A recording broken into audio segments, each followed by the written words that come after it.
Bonjour à tous, vous allez bien? Un peu fatigué, non? Euh, donc je me présente rapidement. Euh, et même avant de me présenter, c'est bon. Le but en fait de cet atelier, c'est vraiment interactif. C'est surtout pour vous de poser des questions. On va un peu parler de financement de start-up, du venture capital. Euh, mais c'est surtout pour vous, si vous avez des questions, que ce soit des questions très basiques ou des questions un peu plus complexes sur le financement de start-up, je suis là pour ça. Donc juste pour me présenter, donc je m'appelle Safir Esmail. Euh, j'ai plusieurs casquettes chez ProParco.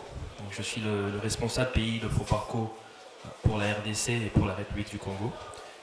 Je suis notamment l'expert equity pour toute l'Afrique centrale. Donc je couvre 8 pays, donc les 6 pays de la zone CEMAC, la RDC, Sao Tomé, sur tous les sujets equity. Donc ça peut être le venture capital, ça peut être les startups, ça peut être le private equity, donc pour toute la région.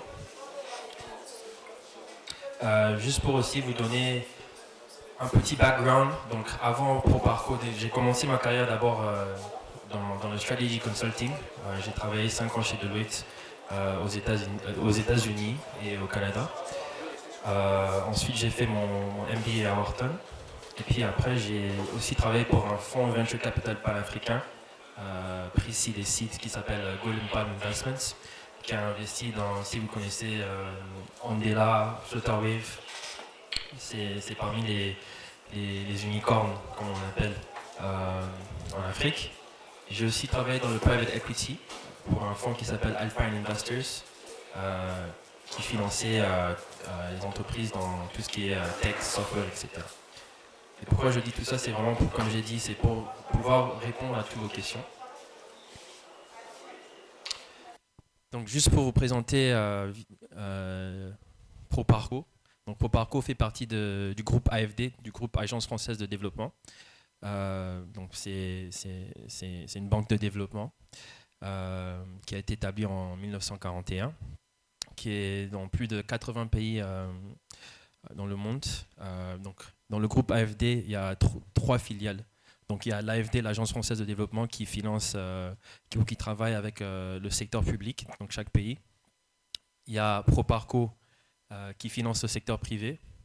Et puis il y a Expertise France qui accompagne, que ce soit le secteur privé ou public, avec de l'assistance technique. Donc ProParco, ça fait plus de 45 ans qu'on existe. En 2024, on a financé presque 3 milliards d'euros de projets globalement. On a un total bilan d'à peu près presque 9 milliards d'euros. Et on a plus de 450 collaborateurs, donc la moitié basée à Paris et l'autre moitié basée un peu partout dans le monde. Comme je l'ai dit, on a vraiment une présence globale, on est vraiment partout. Ici en Afrique, on a 6 directions régionales avec des antennes. Donc la République du Congo est couverte par la direction régionale d'Afrique centrale qui est basée à Douala au Cameroun, avec une antenne à Kinshasa. Donc je gère cette antenne-là et je couvre aussi, comme j'ai dit, le Congo-Brazzaville en tant que représentant pays. ProParco, c'est plus des financements en dette qu'en equity. Je peux dire c'est 80% en dette et 20% en equity. Donc notre activité en equity a vraiment évolué ces dernières années. Donc aujourd'hui, quand je parle de equity, là je parle du private equity et du venture capital, donc là des deux. Donc en 2023, on a fait plus de 270 millions de financement en equity, que ce soit le private equity ou le venture capital, dont la moitié c'était en direct, des financements directs, et les autres indirects, donc ça veut dire à travers des fonds d'investissement. Si on parle du venture capital, donc le venture capital, donc on a financé plus de 150 millions d'euros sur 33 startups et 16 fonds d'investissement. Et ProParco est vraiment sur toute la chaîne de valeur des financements. Donc on est d'abord sur le pré-seed et le seed, donc le pré-amorçage et l'amorçage à travers notre filiale qui s'appelle Digital Africa, à travers notre programme Fusée.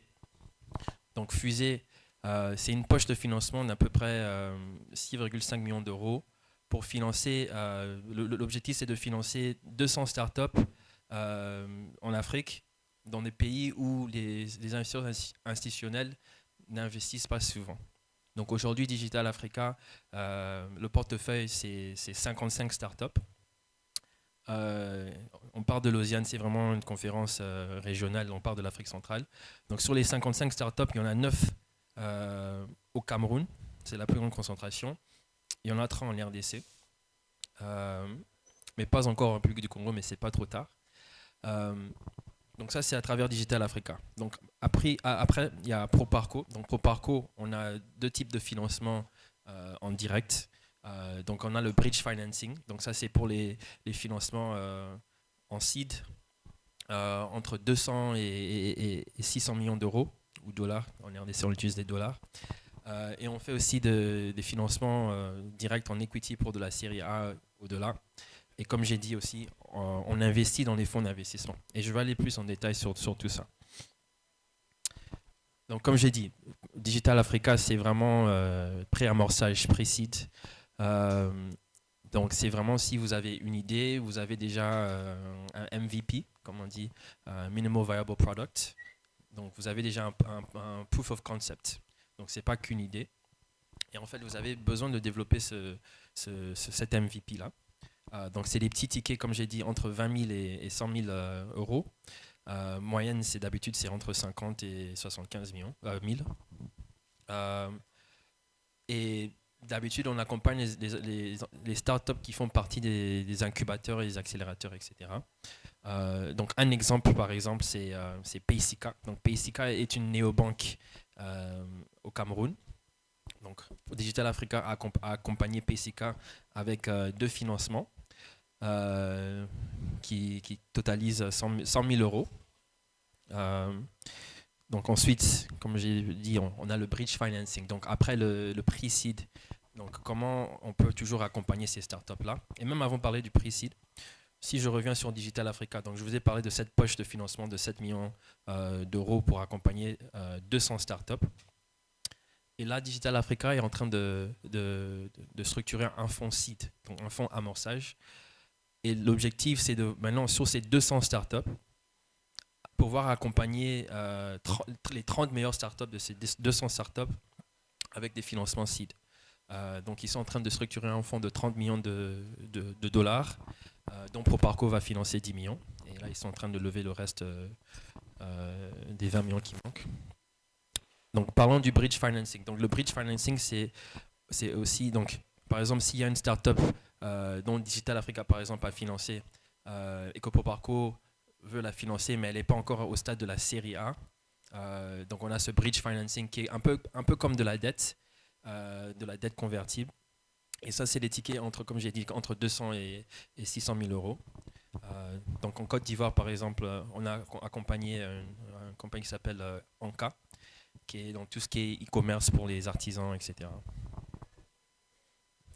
Et puis, juste pour les critères d'investissement pour le bridge financing, donc il faut un chiffre d'affaires annuel qui dépasse 200 000 dollars, 200 000 euros. Donc ça veut dire que voilà, vous avez un MVP, vous avez déjà des clients, vous avez un chiffre d'affaires et vous avez besoin en fait de ce financement pour continuer à grandir votre startup. Après, il y a les financements directs. Donc ça, c'est vraiment le venture capital. Donc ça, c'est vraiment à partir de la série A. Donc là, vraiment, vous avez un business qui tourne vraiment. Vous avez un bon chiffre d'affaires. Ça, c'est des financements entre 1 et 5 millions d'euros. Et ce qui est bien, donc ce qu'on aime faire aussi, et je veux parler des fonds d'investissement, on peut aussi faire des co-investissements avec les fonds d'investissement dont on est investisseur. Et ça, c'est à partir de la série A. Donc un exemple, on a financé cette startup qui s'appelle Beacon Power Services, qui est dans l'énergie renouvelable. Et puis là, comme je disais, donc on finance aussi les fonds d'investissement. Donc en tant que LP. Donc LP, c'est Limited Partners. Donc l'avantage de financer les fonds d'investissement, c'est avoir plus d'exposition en fait. Donc, par exemple, si vous êtes un fonds d'investissement et vous avez une thèse d'investissement, que vous allez financer les startups tech dans la fintech, l'edtech, etc., sur l'Afrique centrale, par exemple. Donc, pour nous, euh, on donne un gros ticket à ce fonds d'investissement entre 5 et 15 millions d'euros. Et ce fonds d'investissement va faire des plus petits tickets. Par exemple, si c'est un fonds qui est basé, qui a une thèse d'investissement pour financer les startups en seed ou pre-seed, ce fonds d'investissement va faire les plus petits tickets. Donc, ça peut être 1 million, ça peut être 500 000 euros. Et juste pour vous montrer notre track record, donc pour les investissements directs, donc on a financé les startups directement, pas à travers les fonds d'investissement.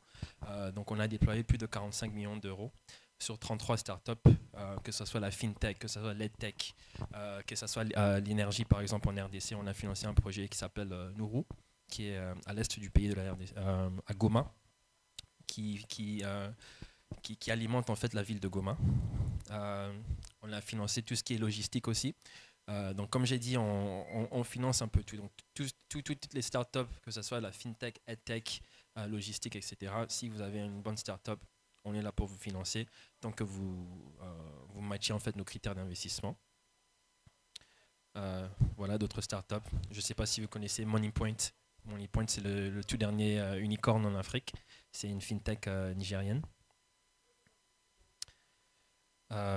Et puis comme j'ai dit, on est actionnaire dans la majorité des grands fonds en Afrique. Donc quand on parle de venture capital en Afrique, sûrement vous avez déjà entendu parler de TLCom, de Novastar, d'Afrique Invest, de Kona Capital, de Sawari, Ventures Platform, Partech.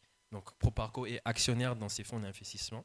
Et comme je le disais avant, on peut faire aussi des co-investissements avec les fonds d'investissement dont on est actionnaire. Donc ça, c'est vraiment le résumé des activités de Proparco dans le financement de start-up.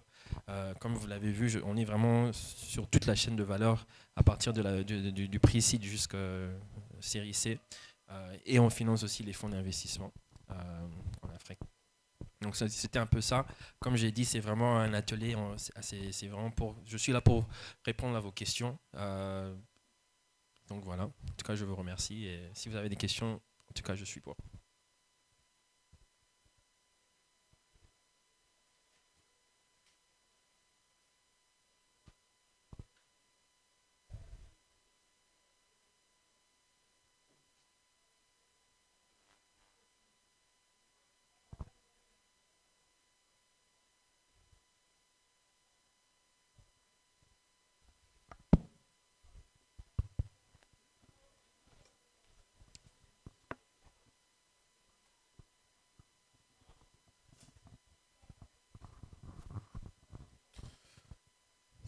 Bonjour, Monsieur Safir. Bonjour tout le monde.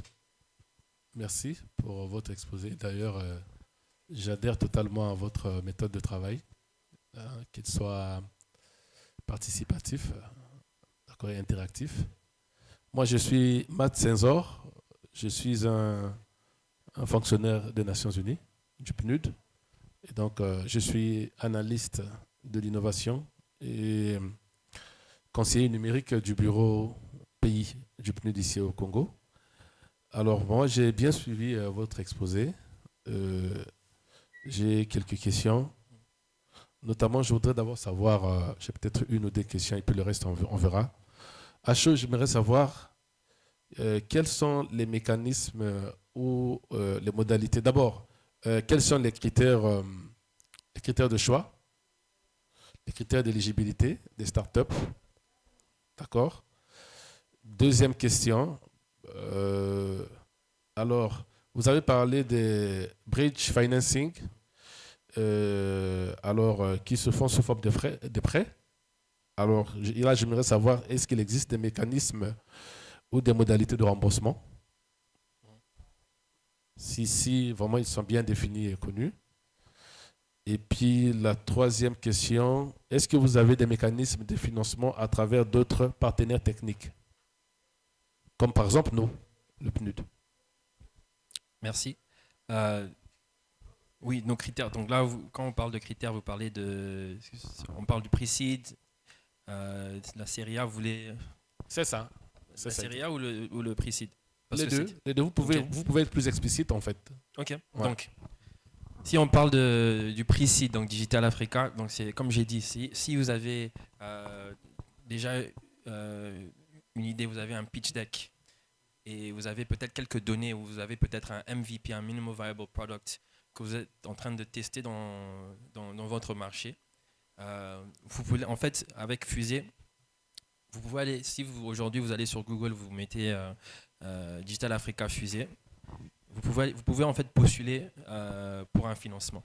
Donc si vous avez un pitch deck, vous envoyez le pitch deck, vous répondez à quelques questions et l'équipe d'investissement de Digital Africa va vous répondre.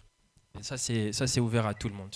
Ce que Digital Africa fait aussi dans quelques pays, ils font des pitch competitions.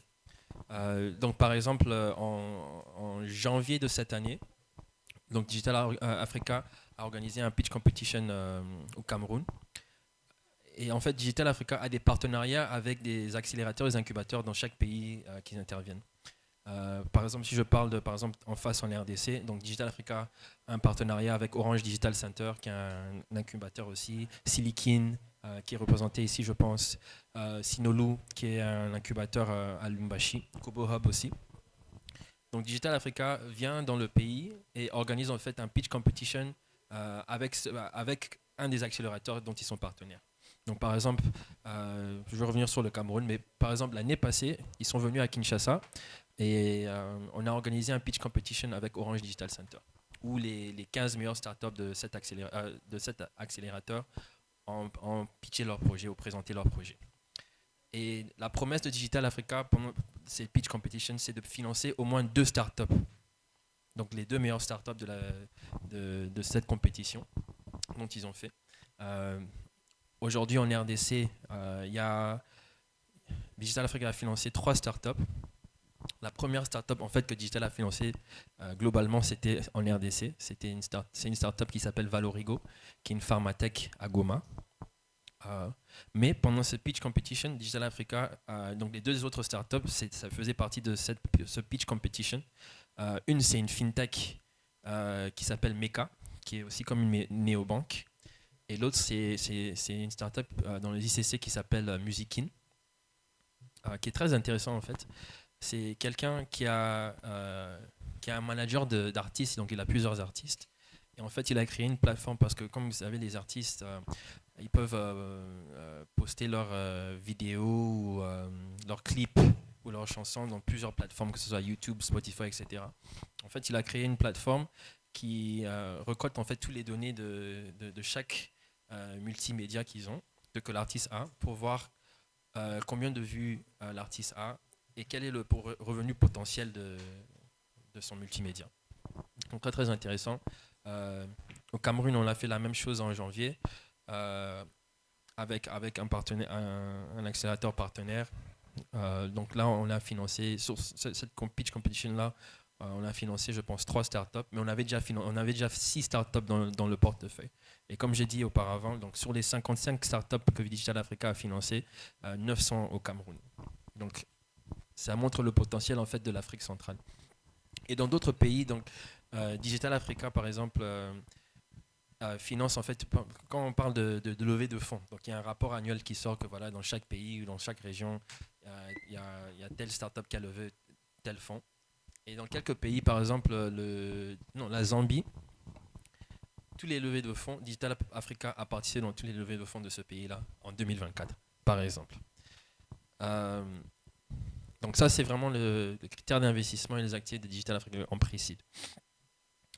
Donc en Serie A, comme je le disais avant, donc, vous avez une startup qui marche, vous avez un chiffre d'affaires qui est au-delà de 200 000 euros. Donc la boîte fonctionne. Et maintenant, c'est peut-être avoir besoin de financement pour passer à l'échelle. C'est peut-être pour pouvoir recruter des ingénieurs pour pouvoir améliorer l'application, par exemple. Donc dans ce bridge financing, donc c'est un financement entre 200 et 600 000 euros, avec un taux d'intérêt d'habitude 5%. En fait, comment le prêt est remboursé? Il est remboursé normalement pendant la prochaine levée de fonds. Donc, par exemple, si vous êtes une startup seed, donc Proparco vous donne ce bridge financing. Et en fait, quand vous allez lever votre série A, donc il y aura des financements. Et c'est comme ça que la dette sera, le bridge financing sera remboursé. Ou soit en 2 ans. Mais d'habitude, les startups, quand elles commencent à lever des fonds, d'habitude tous les 18 à 24 mois, ils lèvent les prochains fonds. Donc ça, c'est un peu ça. Et puis le direct investing, donc ça c'est vraiment, on passe encore à l'échelle, donc la boîte fait plus de 1 million d'euros de chiffre d'affaires annuel. Et maintenant peut-être la startup peut-être la startup est basée au Congo, mais veut peut-être pénétrer la RDC ou le Gabon, etc. Et maintenant a besoin d'autres,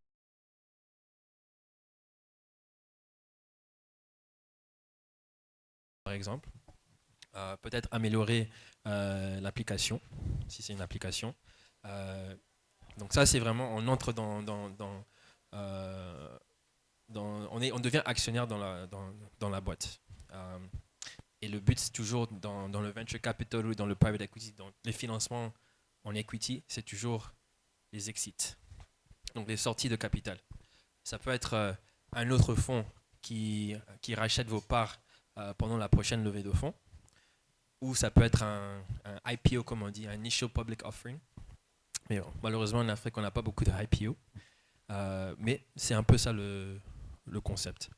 Donc voilà un peu nos critères d'investissement. Et aussi pour répondre à votre question sur le bridge financing, donc le remboursement. Et puis la dernière question sur les partenariats. Donc à travers Digital Africa, c'est directement avec les accélérateurs et les incubateurs. Mais par exemple, si vous parlez du PNUD, si vous avez un programme d'innovation, etc., en fait, nous, de notre côté, on a besoin de pipeline. Donc, si vous avez des startups que vous encadrez dans votre programme qui sont éligibles à nos critères d'investissement, que ce soit en pre-seed à travers Digital Africa ou à travers Proparco, envoyez-les. Voilà. Oui. Pardon? Donc vous avez parlé des pipelines. Oui. Nous en avons, parce que nous Ok. avons un accélérateur Ok. dans le PNUD qui fait partie des services. Ok. Ce sont des postes fixes terme, Mhm. vraiment des fonctionnaires qui travaillent à recruter, Mhm. à cartographier, explorer d'abord, cartographier et ensuite expérimenter certaines innovations. Et puis après, c'est la mise à l'échelle. Donc justement, c'est dans ce... Ouais. Donc c'est des startups tech. Tout à fait. Ok. Tout Ouais. à fait. Et comme j'ai dit, par exemple pour Digital Africa, ils peuvent aller directement sur le site et postuler pour D'accord. des financements. D'accord. Merci.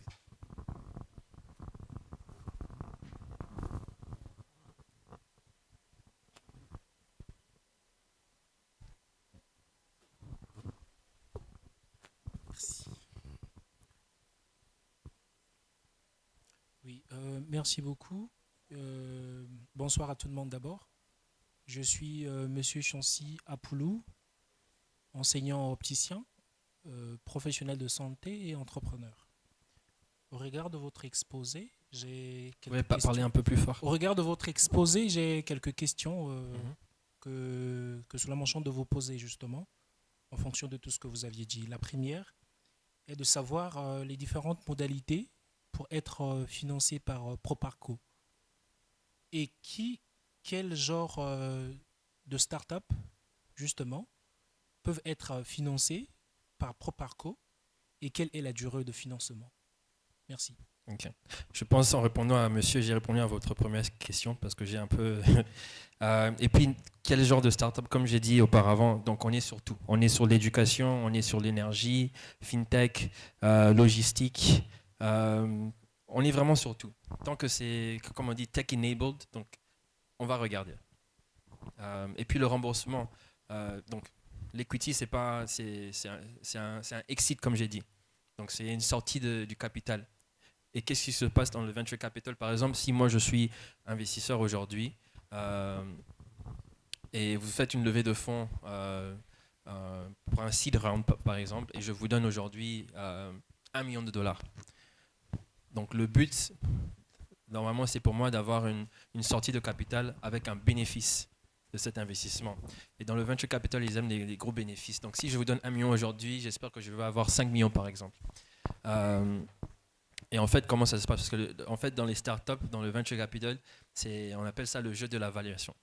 Donc, si aujourd'hui, vous faites une levée de fonds de 5 millions d'euros, par exemple, avec une valeur de 20 millions, le but, c'est que voilà, pour le prochain round de financement, vous levez plus de fonds, peut-être entre 10 et 15 millions, avec une plus haute valeur. Donc, mes parts, donc le 1 million, j'achète des parts dans votre startup. Le but, c'est d'avoir ce exit, et donc, pendant soit le prochain round de financement ou IPO, etc. Et ce qui se passe, parce que comme je dis, on n'a pas beaucoup de IPO en Afrique. Ce qui se passe, c'est que voilà, pendant le prochain financement, donc je vous ai donné 1 million de dollars pendant votre seed round, et peut-être je reste dans le capital, même pas je sors pas pendant la série A, mais peut-être pendant la série B, où il y a des plus gros financements qui viennent à votre table. Quelqu'un va racheter mes parts à une valeur plus élevée que ce dont j'ai payé quand je vous ai donné ce 1 million de dollars. Et c'est comme ça que je peux peut-être avoir ce 5 millions.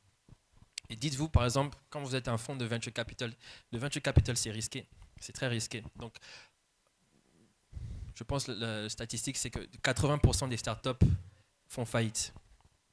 Donc, par exemple, si je suis un fonds venture capital, si peut-être j'ai un fonds de 10 millions et que j'investis peut-être 500 000 dollars ou euros dans 20 startups, je sais qu'il y a des fortes chances que la majorité de ces startups vont faire faillite.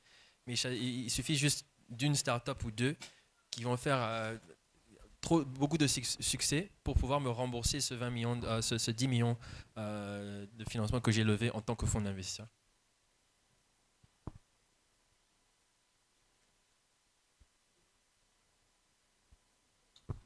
Ah oui.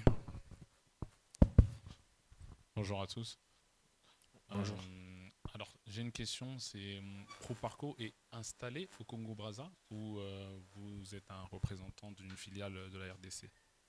Donc, Proparco, comment ça fonctionne? Donc, Proparco, on a des directions régionales. Okay. Et dans quelques pays, on a des antennes locales. Donc, comme je disais, par exemple, la République du Congo fait partie de la direction régionale Afrique centrale qui est basée à Douala. Donc, cette direction régionale Afrique centrale couvre 8 pays. Okay. Les 6 pays de la zone CEMAC, compris la République du Congo, la RDC et Sao Tomé. Okay. Donc moi, comme j'ai dit, j'ai plusieurs casquettes. Donc je suis le représentant de Proparco. Je suis basé à Kinshasa, mais je suis représentant pays pour les deux Congos et aussi expert equity pour toute l'Afrique centrale. Ok, très bien. Donc si je comprends bien, pour l'instant, vous n'avez pas fait d'investissement en termes de start-up au niveau de la République du Congo, mais Kinshasa, je pense que oui. Kinshasa, oui. Et, Ouais. Mais comme je disais avant, Proparco, c'est pas que de l'equity, c'est surtout de la dette. Oui, oui.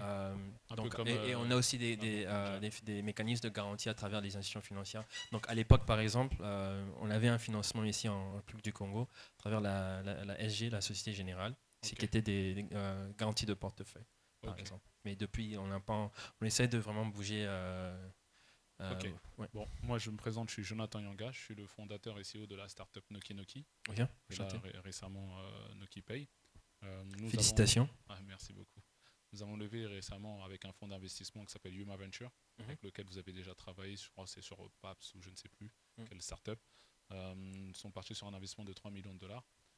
En seed ou série A? En seed. En seed, ok. Oui, et donc là nous préparons la série A. Okay. Et très intéressant.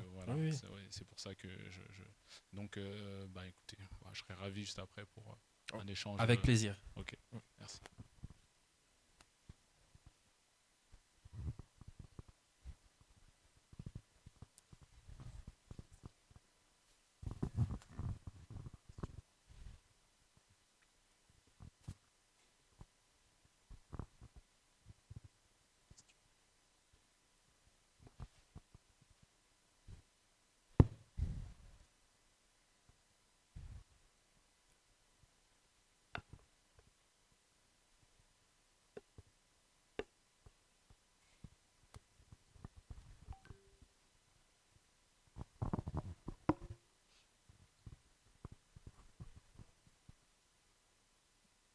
Bonjour à tous.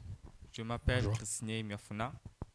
Ma question est celle-ci. J'aimerais savoir quelle est la durée de financement en fait pour un start-up. Et j'aimerais aussi savoir aussi sur le capital risque. Parce que vous avez évoqué tout à l'heure, 80% des start-up font faillite. Donc j'aimerais savoir le capital risque lorsque vous financez une boîte, si ça fait faillite, quel est le capital risque en fait? Ok. Pour votre première question, je pense que j'ai répondu à cette question, la durée. Donc, on attend un exit, une sortie de capital. Et puis le venture capital, c'est le capital risque. Donc, on sait que c'est risqué. Donc, on prend des risques. C'est des financements risqués, mais on espère que voilà, à travers ces financements, les startups, c'est risqué. Mais on espère que voilà, les financements qu'on fait, parce que comme vous avez vu, on a financé plusieurs startups. Il y a des startups qui ont fait succès. Donc j'ai évoqué par exemple MoneyPoint. Donc MoneyPoint, c'est le tout dernier unicorn. Donc quand on parle de unicorn, ça veut dire une startup qui a une valeur au-delà de 1 milliard de dollars. Donc on a financé MoneyPoint. Donc pourquoi financer MoneyPoint? Je pense pendant la série B. Je pense que c'était ça la toute dernière levée de fonds, une série C. Mais on est entré dans le capital pendant la série B. Un side story, quand je travaillais pour un autre fonds d'investissement, à l'époque, MoneyPoint s'appelait Team Apt. Et ils ont proposé d'entrer dans le capital. Quand je travaillais chez Golden Pile Ventures, ils ont proposé d'entrer dans le capital pour leur levée de fonds sur la série A. On a trouvé que c'était trop cher, malheureusement. J'ai même travaillé sur le mémo. Et vous avez discuté avec plusieurs investisseurs, ils vont vous parler de MoneyPoint. Ils avaient tous l'opportunité de rentrer dans le capital pendant la levée de la série A, mais la majorité des grands investisseurs sont entrés à partir de la série B, y compris pour Parcours. Merci.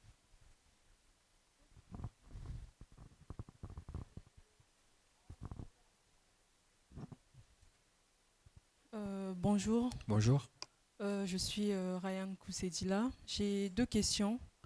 La première, vous avez parlé de financement à grand impact, c'est-à-dire que des grands financements.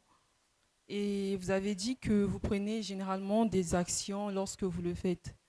J'aimerais savoir, généralement, quel est le pourcentage que vous prenez en termes d'actions. Et la deuxième question, c'est quelles sont les erreurs les plus fréquentes que vous voyez chez les startups africaines lorsque vous les sélectionnez? Merci. Merci. Sur le pourcentage, ça va dépendre du montant de financement, donc de la levée de fonds de la startup, aussi du montant de financement de ProParco. Mais si vous faites une étude sur les pourcentages, d'habitude les investisseurs qui financent toujours, surtout en early stage, donc en pre-seed, en pré-amorçage, vont prendre plus de pourcentage parce que c'est beaucoup plus risqué que, par exemple, à partir de la série A où vous avez déjà un chiffre d'affaires. Peut-être même vous avez déjà un bénéfice sur vos activités opérationnelles. Donc ça dépend vraiment. Donc la règle générale, par exemple, je ne sais pas si vous connaissez Y Combinator. Y Combinator, c'est le plus grand incubateur et accélérateur au monde, aux États-Unis. Par exemple, la règle de Y Combinator, c'est des financements en pre-seed, donc très très risqués. C'est 500 000 $ pour, si je ne me trompe pas, c'est 20% de la boîte. Et si vous faites en fait, si vous réfléchissez un peu, à chaque fois qu'il y a une levée de fonds, vos parts sont diluées en tant qu'investisseur.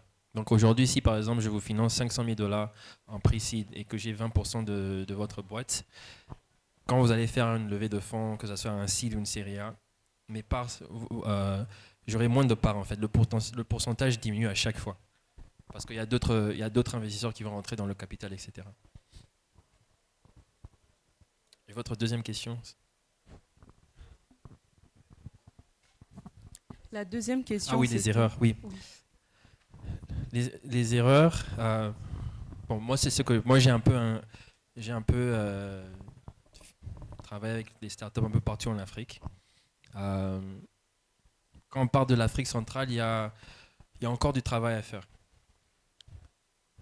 Surtout quand vous êtes un entrepreneur et vous allez pitcher devant, que ce soit dans une pitch competition ou juste un one-on-one avec un investisseur. Il faut vous dire que cet investisseur discute avec plusieurs entrepreneurs. Donc, si votre idée ou si votre startup ça colle pas directement, il ne sera pas intéressé. Donc il faut toujours être clair. Par exemple, si vous avez un pitch, si vous avez 4 minutes pour pitcher, mais même avant de pitcher, dites-vous que voilà, vous allez envoyer une présentation et cette présentation, votre pitch deck, il va circuler un peu partout. Et peut-être aussi parler des erreurs ou des avantages.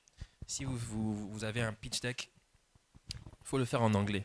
Je vous conseille vraiment de le faire en anglais parce que il y a beaucoup de fonds, des fonds venture capital en fait où ils n'ont pas des gens qui parlent français par exemple, où ils parlent un peu français, mais ça serait bien d'avoir le pitch deck en anglais. Donc les erreurs qu'ils font, même avant de parler des erreurs, comment pitcher? Un pitch standard, vous arrivez, même sur votre pitch deck, parlez du problème. Quel est le problème que vous essayez de résoudre avec votre solution? Quelle est la solution? Donc bien détailler la solution.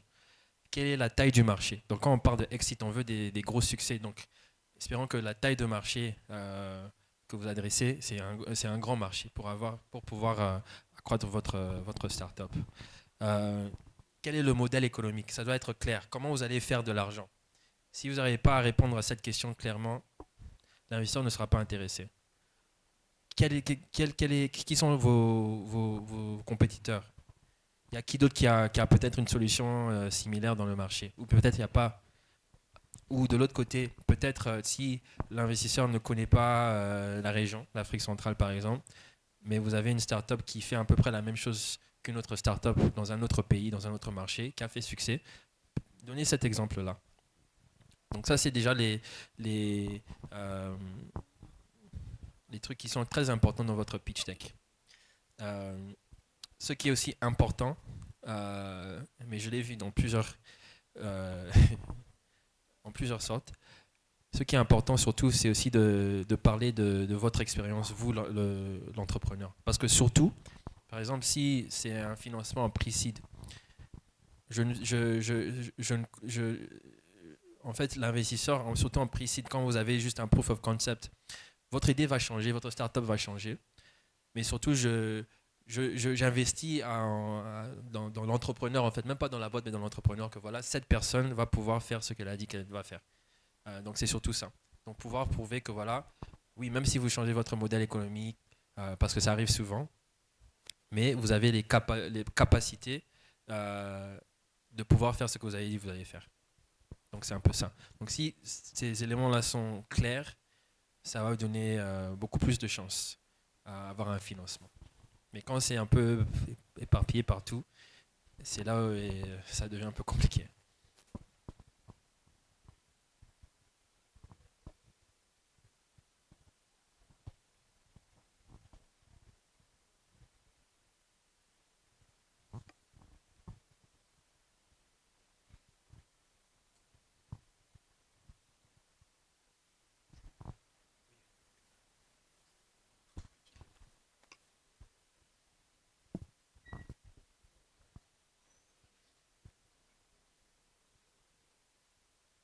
D'autres questions?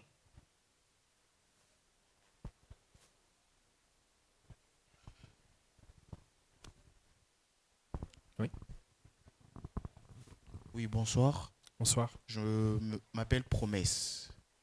J'ai une question à savoir que quand vous choisissez une start-up et que vous lui allouez les fonds, est-ce que vous leur mettez à disposition des experts qui vont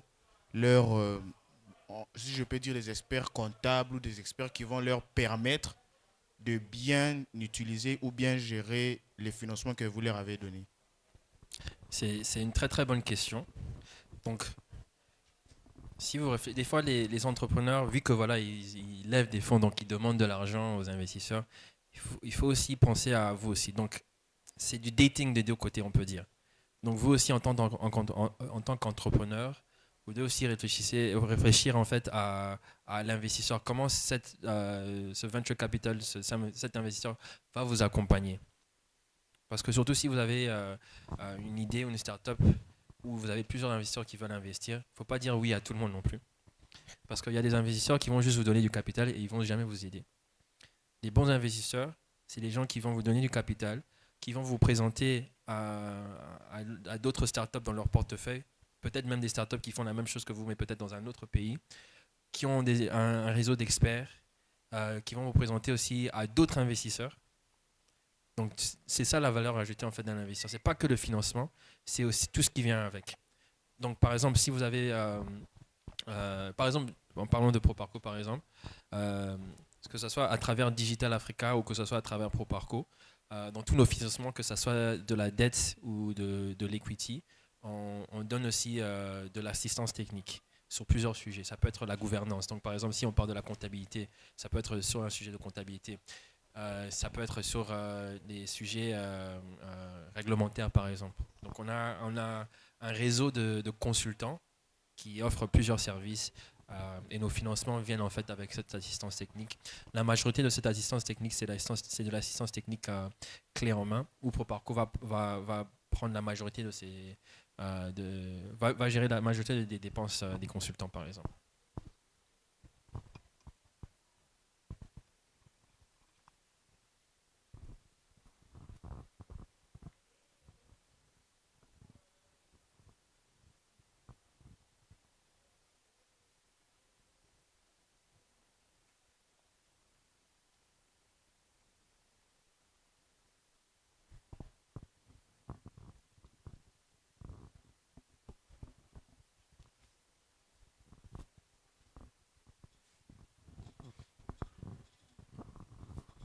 Alors, bonjour. Bonjour. Elwin Gomo, manager associé Smart Bongo, qui est une fintech.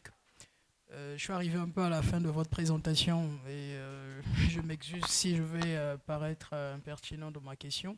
Je vais plutôt savoir si vous avez des appels à candidature pour vos financements ou si nous sollicitons en fait un financement, nous pouvons procéder même par une soumission spontanée. Comment ça se Vous êtes passe, à vous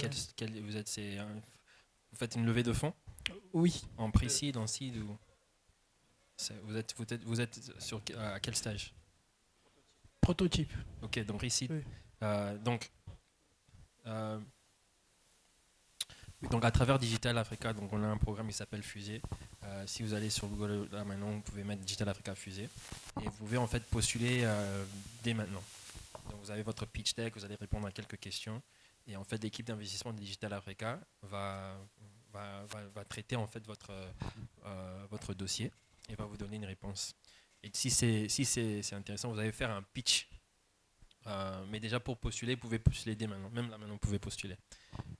Il n'y a pas de deadline. Même si demain vous avez levé un seed round de la série A, il n'y a pas de deadline. Ouais.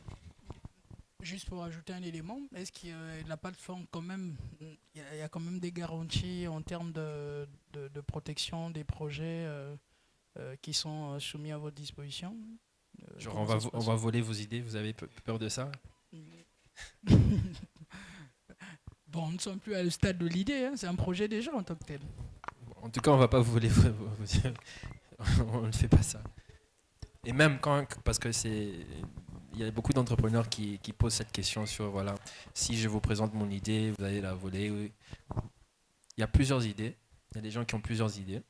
Mais ce qui compte, c'est toujours l'opérationnel. Vous pouvez avoir la meilleure idée du monde. Mais maintenant, il faut démontrer qu'elle est opérationnelle. Donc voilà.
J'ai une question, c'est sur, par exemple, si vous êtes un entrepreneur dans le milieu de l'agriculture, c'est que vous faites des champs, vous vendez des produits agricoles, est-ce qu'il est possible de prendre un financement, je ne sais pas, auprès de Proparco? Donc là, ici, on parle de la tech. Donc c'est une agritech ou c'est juste de l'agriculture? Vous avez des champs. Agritech, disons. C'est- Bon, on fait des champs. Bon, on a des partenaires bon, qui sont dans au Cameroun, d'autres en France. On exporte aussi des produits. C'est quoi la partie tech? La partie tech, en fait, on vend des produits en ligne aussi. Bon, je pense pas que c'est... Un exemple de l'agritech, par exemple, il y a par exemple des startups qui utilisent... donc on a parlé par exemple de drones. Il y a des startups, par exemple, voilà, qui survolent avec des drones pour capturer en fait la qualité du sol, etc. Ça, c'est de l'agritech, par exemple. Ou peut-être utiliser les données des satellites, etc. pour pouvoir donner des conseils en fait aux agriculteurs sur comment planter, quel jour, sur la météo. Ça, c'est vraiment de l'agritech. Mais juste vendre des produits agricoles en ligne, c'est pas de l'agritech. C'est juste vendre des produits agricoles en ligne. Mais est-ce que vous pouvez apporter cette solution si on en a besoin peut-être? Pardon? Est-ce que vous pouvez apporter cette solution-là, la solution, Apporter quelle solution? l'agritech en fait, pour développer cet aspect? C'est vous l'entrepreneur. Oui, C'est à vous d'apporter la solution. d'accord. Merci.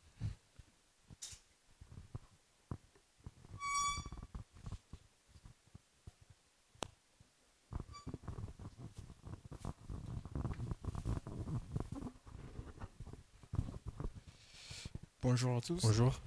Je suis Joël Bojngolo. Excusez-moi, j'ai deux questions. Ma première question, c'est celle de savoir quels sont les critères ou les modalités d'octroiement de fonds. Et ma deuxième question, de savoir le plafond de votre investissement, le plafond d'investissement. Je pense que j'ai répondu à toutes ces questions avec ma présentation. Vous avez... Donc, les critères d'investissement, j'ai donné sur toute la chaîne de valeur. Je veux savoir un peu des détails en fait. C'est exactement quoi? Donc, sur le pre-seed, je vous ai dit, donc c'est des financements entre 20 000 et 100 000 euros. Sur le bridge financing, c'est entre 200 et 600 000 euros. Sur la série A, au-delà, c'est entre 1 et 5 millions.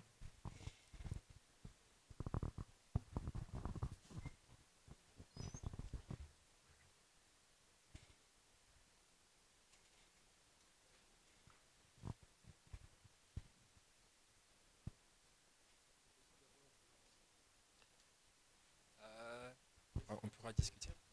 C'est pas top secret, non.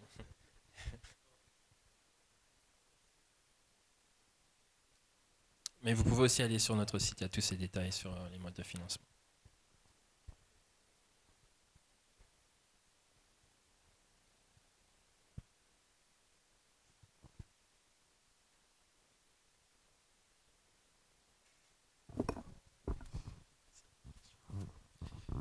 Bon, en tout cas, merci beaucoup.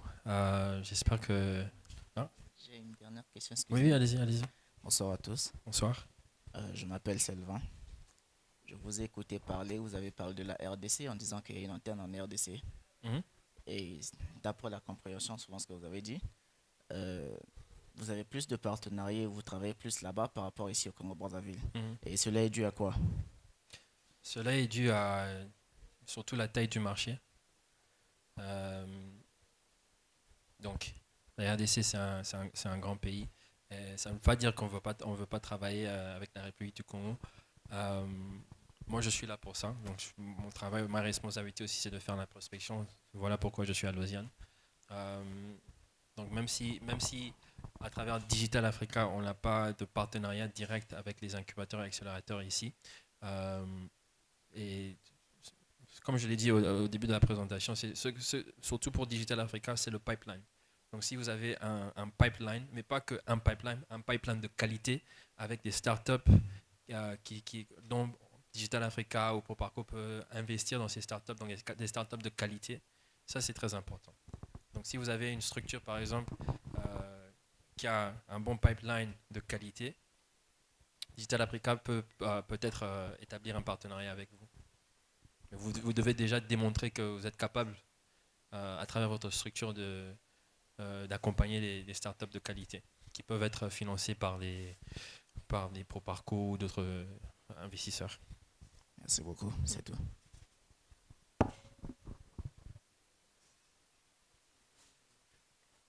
Oui.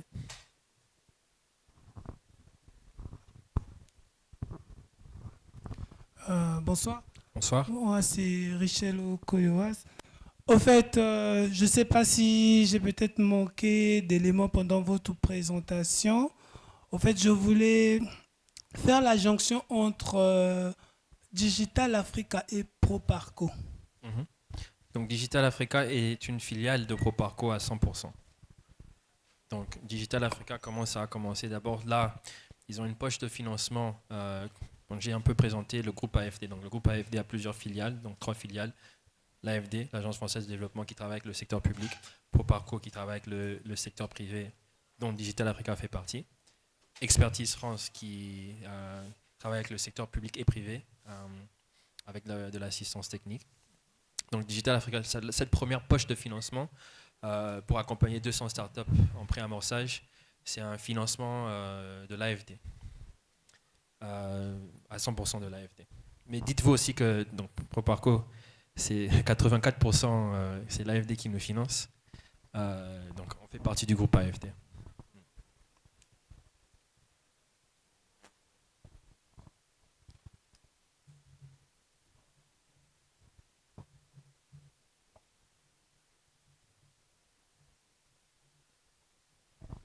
Bon, en tout cas, merci. J'espère que ce temps et cette présentation étaient utiles pour vous.